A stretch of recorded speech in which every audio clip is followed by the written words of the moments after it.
अमरीकी महकमा खारजा के तर्जुमान मैथ्यू मिलर ने कहा है कि पाकिस्तान तहरीक इंसाफ के बानी इमरान खान के खिलाफ कानूनी कार्रवाई का फैसला पाकिस्तानी अदालतों को करना है। वाशिंगटन में होने वाली प्रेस ब्रीफिंग में बानी तहरीक इंसाफ की साइफर केस में बरियत से मुताल्लिक सवाल किया गया। इस पर मिलर का कहना था कि बानी पीटीआई से मुताल्लिक सवालात का कई बार जवाब दे चुके हैं।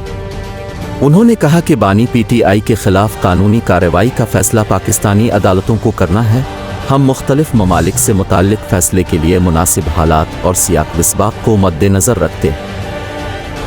तर्जुमान अमरीकी महकमा खारजा से बानी पीटीआई के इद्दत केस से मुताल्लिक भी सवाल किया गया, जिस पर उन्होंने जवाब दिया कि फैसला पाकिस्तानी अदालतों को करना है।